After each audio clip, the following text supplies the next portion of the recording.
じゃ、浮き見堂魅力じゃ。今回は PC エンジン CD ロムのスーパーシュバルツシルトをプレイしていくのじゃよ。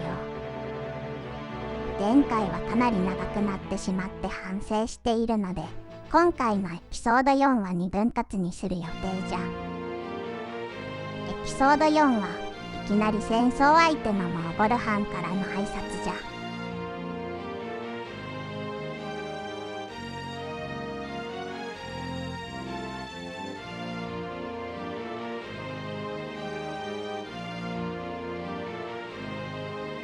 傭兵国家なので契約に従って私利私欲に関係なく戦う、いわば戦いのプロ集団じゃな。単純な善悪ではなく、それぞれの国がそれぞれの価値観を持っているというのがこのシュバルツシルトの好きなところなんじゃよ。それでは今回のマップの状況を眺めつつ前回のあらすじじゃ。オーラクルムで起きた国王暗殺に端を発した争いはついにソマリ政権北方の支配を目論む軍事国家ロッサリアラの三国同盟とオーラクルムとその友好国ラターニアとの戦いに発展した。オーラクルムはロッサリア・ゲルーマンとの戦いに勝利するも三国同盟の背後にいるエスカニアンが政権の大国イストラムーに宣戦布告し、政権全体がいやおうなく戦乱の渦に巻き込まれていくのだった。三国同盟の残り一国となったグレイベリーは完全にエスカニアンの傘下に入ったようで、エスカニアンに雇われたモーゴル藩と組んで戦うつもりのようじゃ。こちらは前回同盟を組んだラターニアが味方じゃな。前回は途中から一緒に戦ったが、今回は最初からというのが心強いな。戦力が集中する中央十字星団が激戦区になりそうじゃ。中央十字星団の4つの惑星はうち2つがブレイブリー、残りがモーゴル藩になっているのじゃな。そしてそこに行くための回廊にはいずれも要塞が立ちはだかっているので、まずはこれを破壊して進行ルートを確保するという作戦じゃ。モーゴル藩の主勢はブレイブリーの主勢のさらに奥の中域にある。これは位置関係としてもモーゴル藩はブレイブリーの味方をせざるを得ない状況とも言えるな。そしてラターニアが担当する西側も2つの進行ルートがあり、作戦としてはオーラクルムと同じじゃな。4つの国が参加しているという意味では前回と同じだが、冒頭から2対2ということで分かりやすい状況じゃ。ゲームとしては同盟国と連携しての本格的なバトルになれるという感じじゃな。いつもの通り新型戦艦の研究と小惑星探査に投資しつつ初期化されてしまった艦隊の改装を実施するのじゃよ。さてどちらのルートから攻めていくかじゃが、最初から戦闘できる近い方から行くのが上等じゃな。要塞は爆弾でしかダメージを与えられずなかなか強力なので、まずは第一艦隊で駐留している敵の2艦隊を排除してしまいたい。あと基本的にストーリー重視のゲームということもあり、戦闘シーンは4倍速でお送りするのでよろしくな。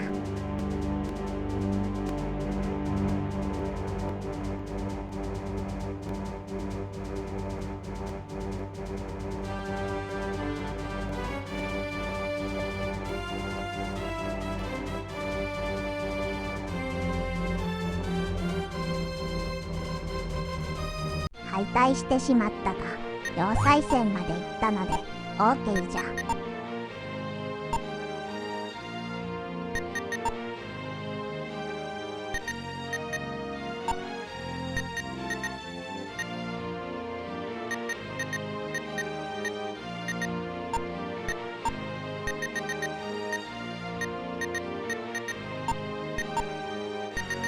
第2艦隊は要塞戦向けに爆弾を装備するように改装して再挑戦するのじゃよ。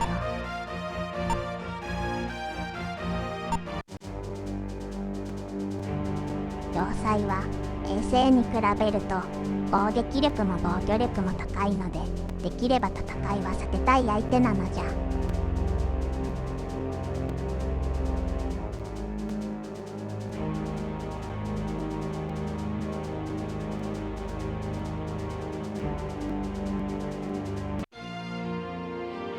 よし、これで進行ルートは確保じゃ。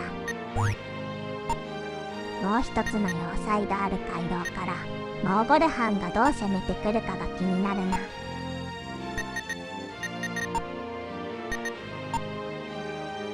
距離的にすぐ戦闘にはならないので、第三艦隊を進行ルートから前進させるのじゃよ。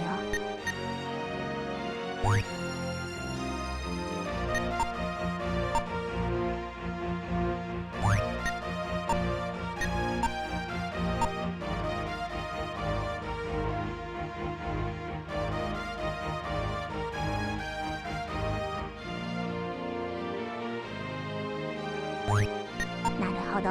現在はエスカニアンとその傘下の国々、対イストラムーを中心としたハネスカニアン連合の戦いになっているのじゃな。北方の小国だったオーラクルムがすっかり星系全体の戦いに巻き込まれているのじゃ。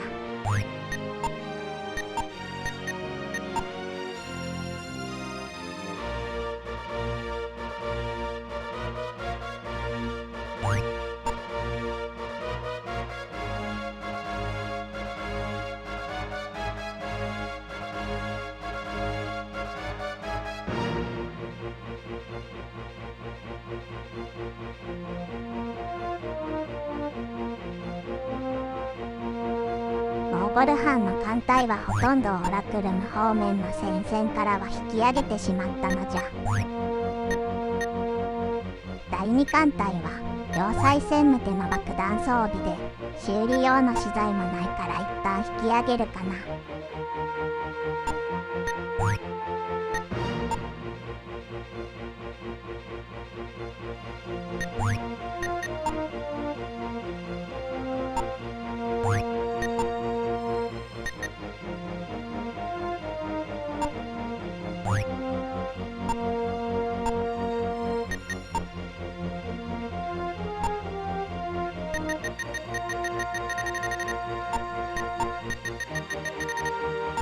第一艦隊は修理してそのまま出撃じゃ。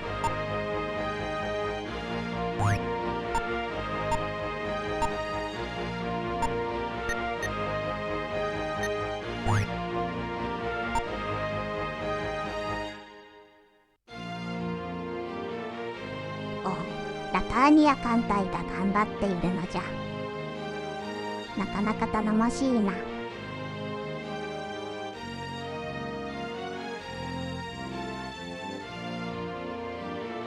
資源体も早々に見つかってありがたいな。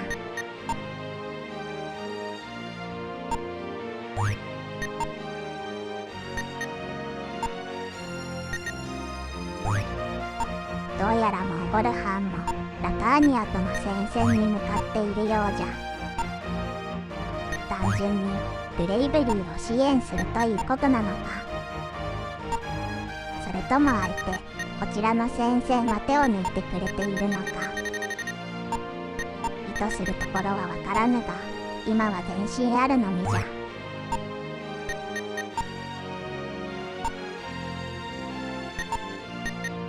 おっと、第二艦隊の装備は元に戻しておかねばじゃな。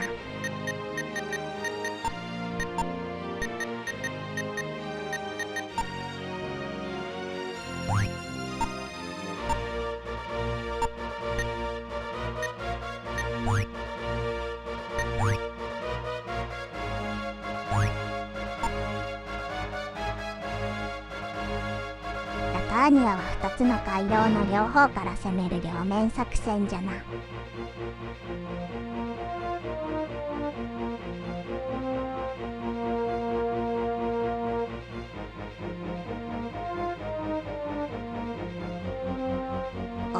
サンデッカー提督からの通信じゃ。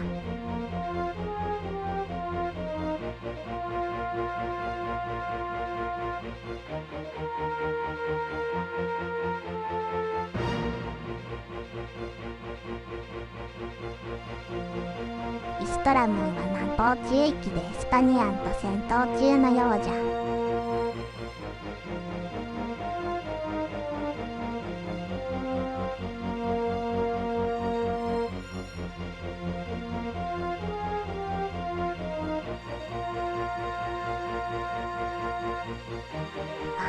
絶対この新型艦はこっちの戦線にも配備されるのじゃよ。その前にこちらの新型戦艦を完成させねば。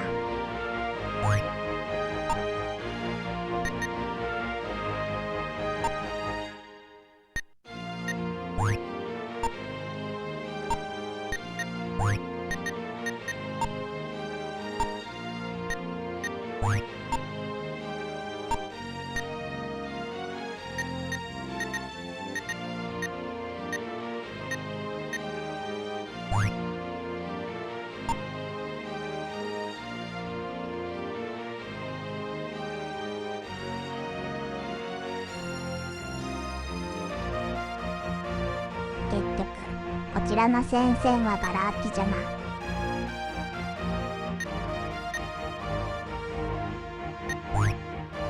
ラターニアが引きつけてくれているうちに無防備の惑星をいただくのじゃよ。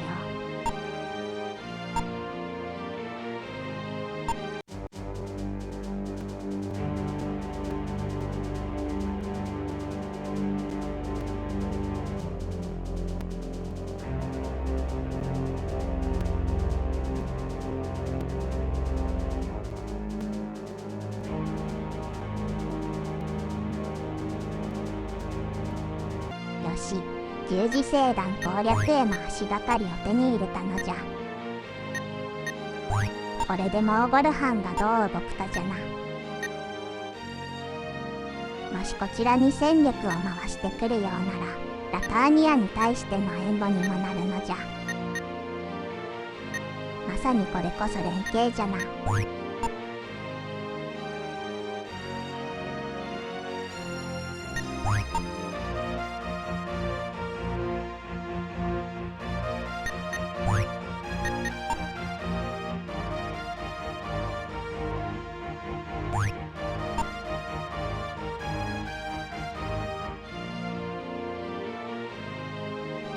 ラターニアも惑星を占領したようじゃな。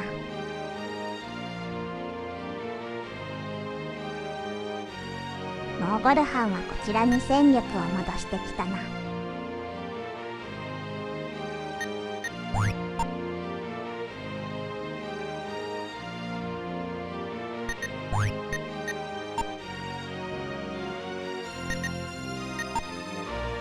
ここは引き続き第一艦隊に突撃してもらって戦力を削れるだけ削ってもらうのじゃ。モーゴル班の3艦隊を相手にすることにはなったが、その分ラターニアの戦線はブレイベリーの艦隊だけになったので、ラターニアも進軍しやすくなったはずじゃ。相互に連携して十字星団を攻略するのじゃよ。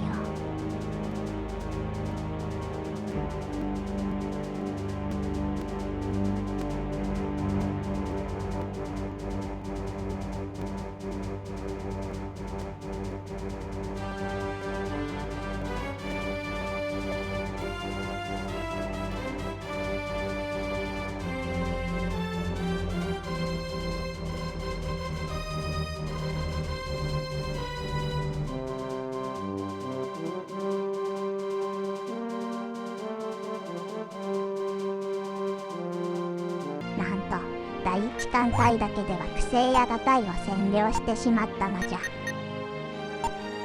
3艦隊と防衛衛星をわずか1艦隊で撃破するとはさすがバウマンさんじゃ。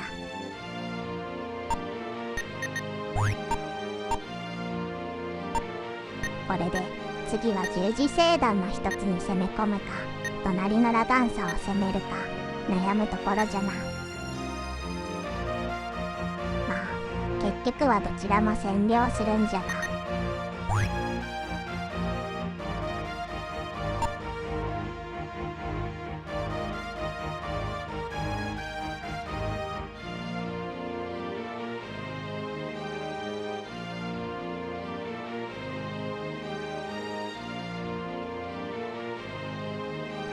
またサンデッカー提督からの通信じゃ。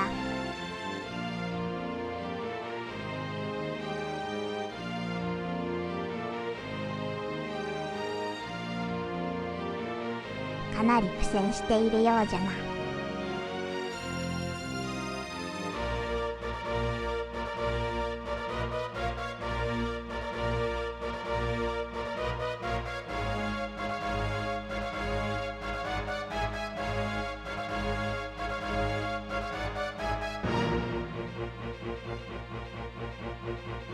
中立国であるワルキュリアの動向により戦局は大きく変わるということじゃ。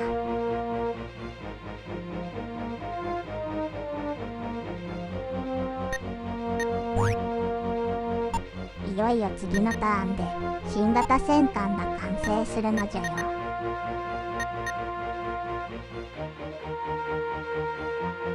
惑星ラガンサには艦隊を配置してこなかったようなので、まずはここをいただくのじゃ。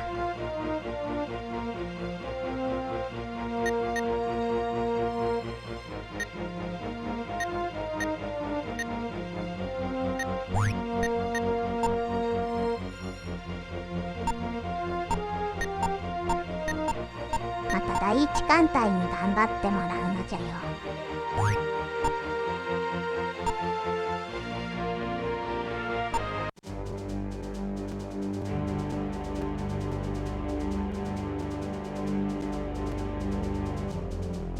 続いてはいよいよ十字星団攻略じゃ。まずは一番近い惑星を5体からじゃな。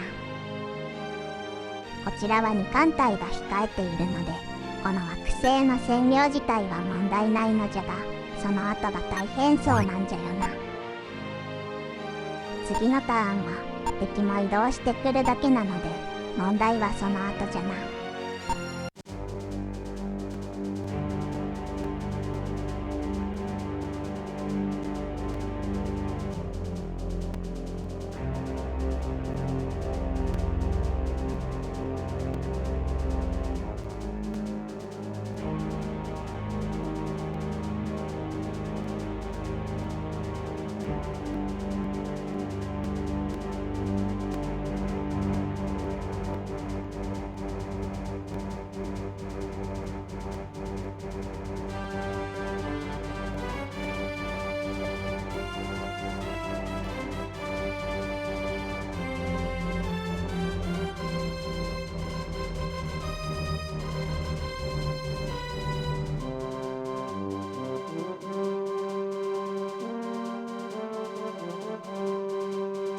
下手したらブレイブリーとモーゴル班の艦隊の両方を相手にすることになるのじゃ。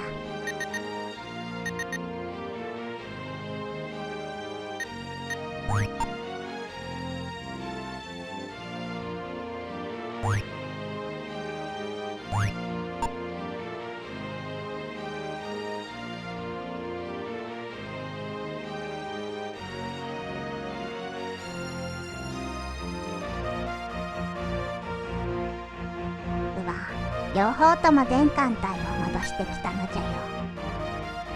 最悪じゃな。新型戦艦ナイバート級が完成したのじゃ。今度はラカーニアの方の戦線がスカスカになったのじゃ。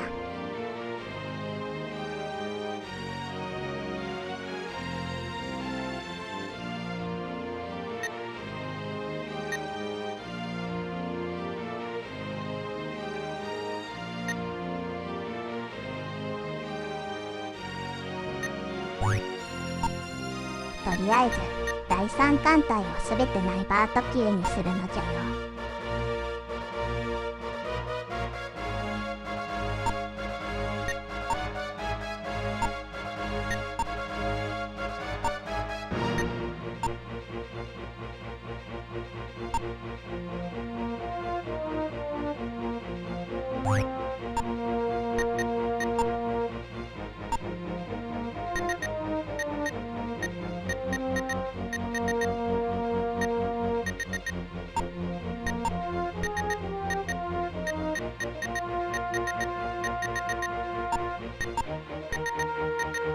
そ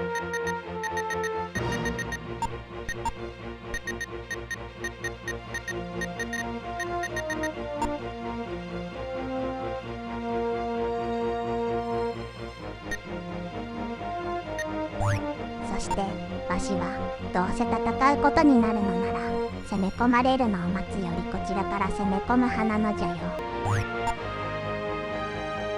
やられる前にやってやるのじゃ。そういえばその昔「やってやるぜ」というセリフが流行った時代があったな。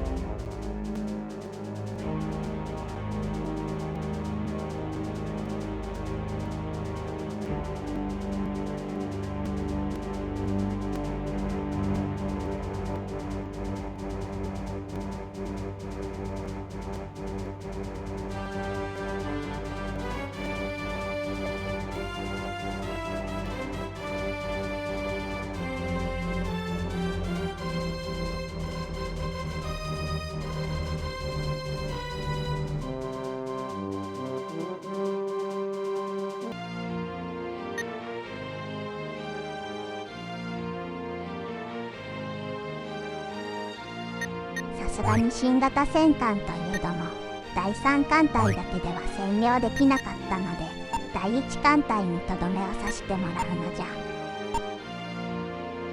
それにしても我ながら第1艦隊を酷使しまくっているな。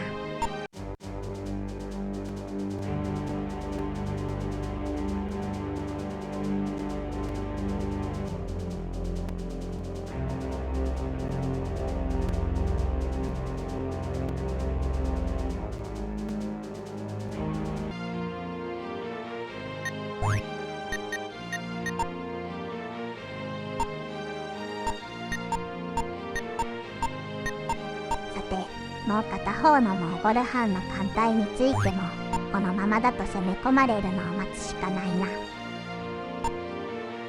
せっかくだからこのままこちらも先制攻撃じゃ。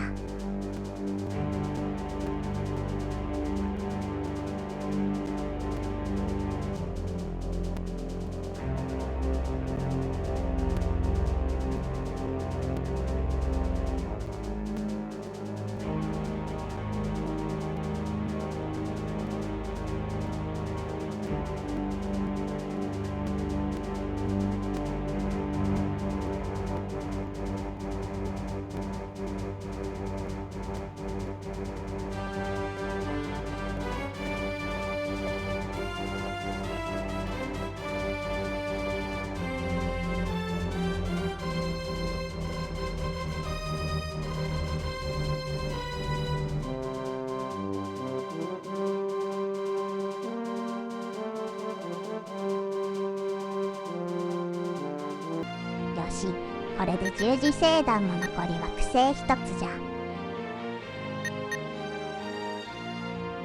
これでモーゴル藩は近い拠点を失ったのでまずはブレイブリーとの戦いに集中できそうじゃな。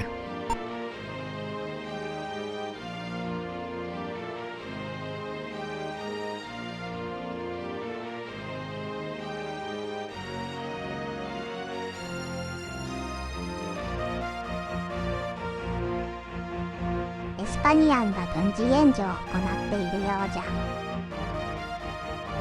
そろそろイストラムを苦しめているという敵の新型戦艦が配備されそうじゃな。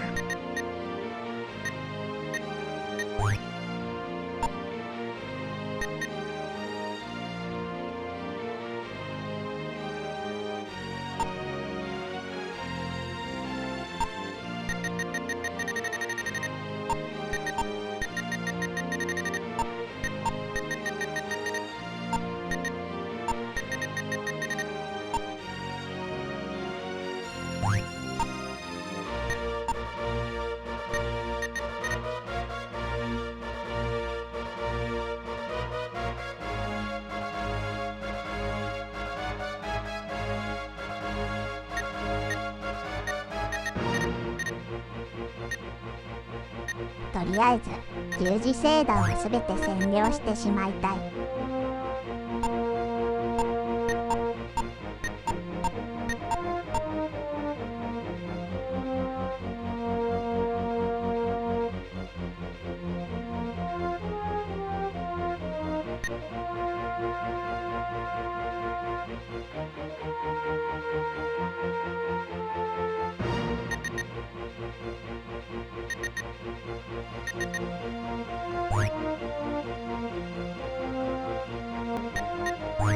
第一艦隊と第二艦隊に頑張ってもらうのじゃ。お、敵の戦艦がガイルボーン級からティラボーン級に変わっているのじゃ。これが例の新型戦艦じゃな。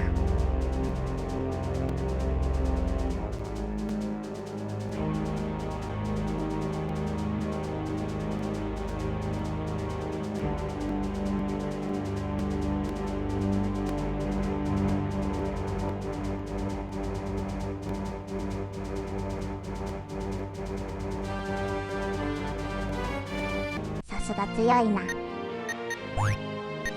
二艦隊までしか勝ち抜けなかったのじゃよ。第一艦隊も満身創痍だし、一旦ここは防御に回るのじゃ。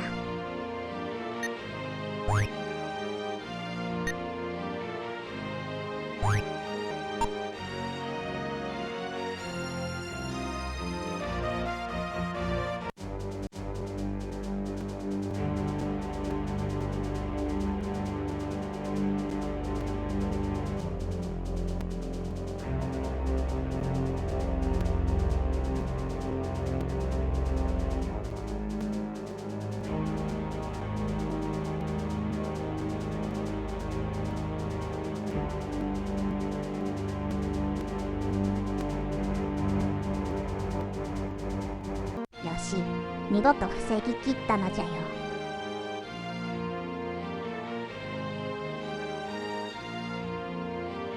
今度はついにストラムーの国王からの通信が来たのじゃ。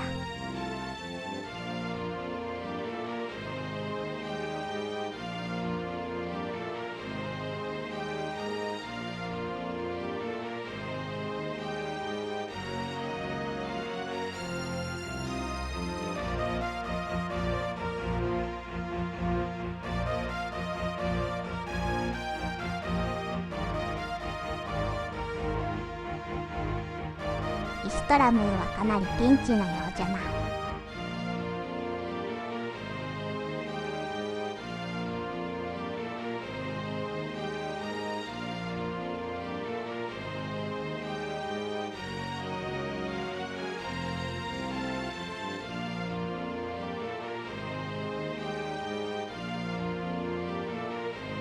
つまりオーラクルムがブレイブリーを倒したらバルキリアが味方になるということじゃな。さ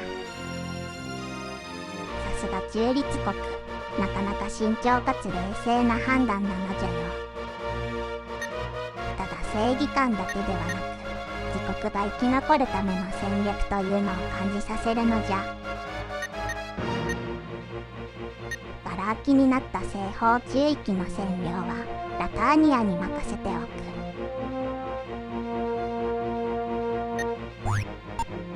この惑星ハマダンを攻略して十字星団を制圧するのじゃ。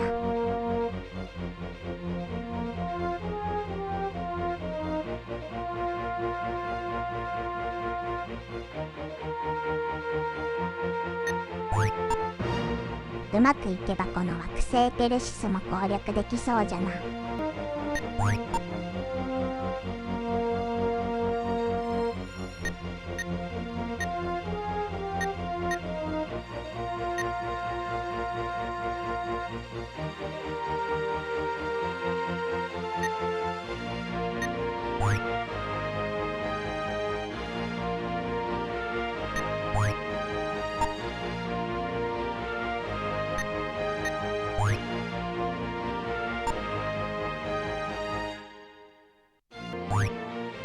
新型のティラボーン級が相手なので、こちらも新型のナイバート級で揃えた第3艦隊をぶつけるのじゃよ。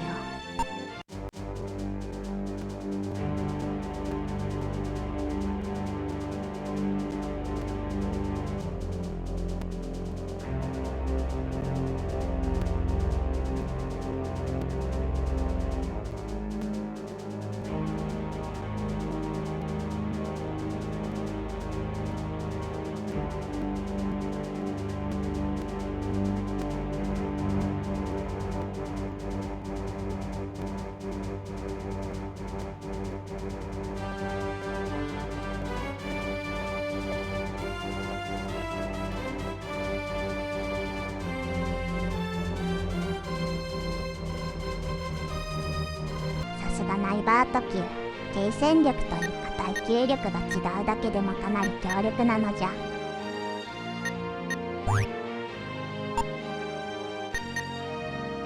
続いてこのまま中流艦隊がいない惑星ペルシスを占領してしまいたいな。ここを占領してしまえばブレイブリーは死生のみになるのじゃよ。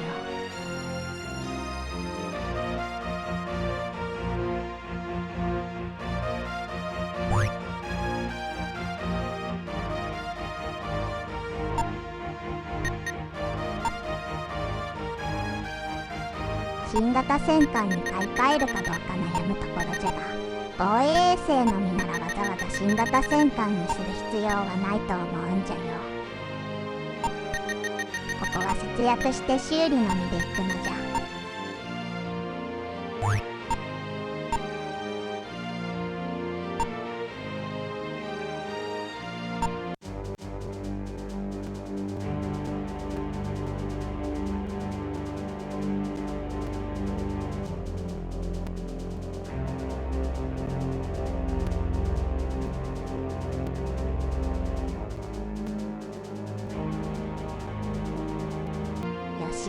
無事に占領じゃ。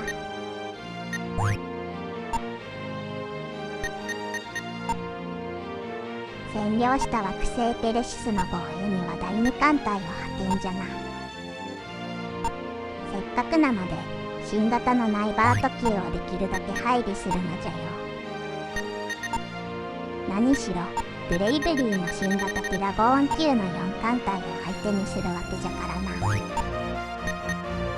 同じ新型といってもナイバート級は今の時点では継戦力が高いだけで攻撃力とかは変わらないんじゃよね。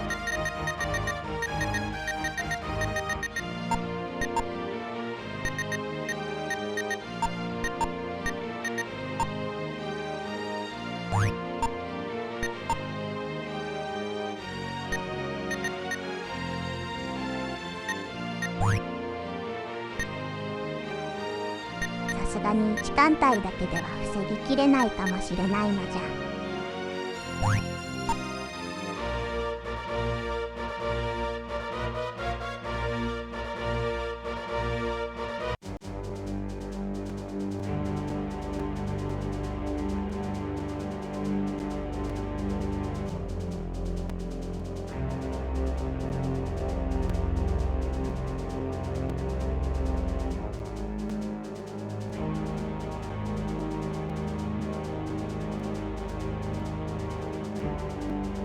機関を狙われてしまったこともあり、やはり防ぎきれなかったのじゃ。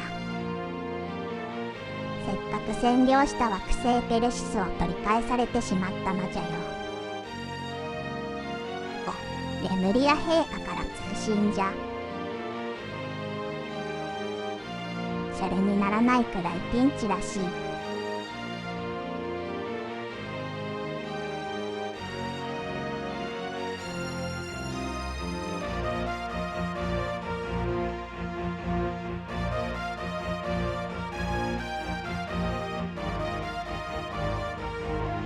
ラターニアが援軍を送ってくれたのじゃ。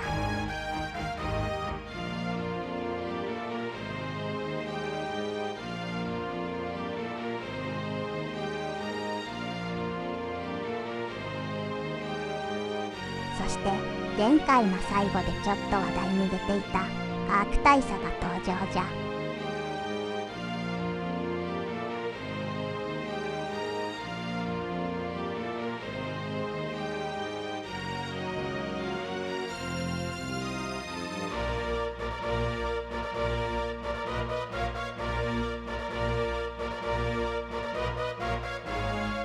ラターニアの戦力が減ったのは残念じゃが、ついに第4艦隊ができたのじゃよ。いよいよブレイブリー、モーゴル藩との戦いも佳境に入るところで、今回はここまでじゃ。では次回もよろしくな。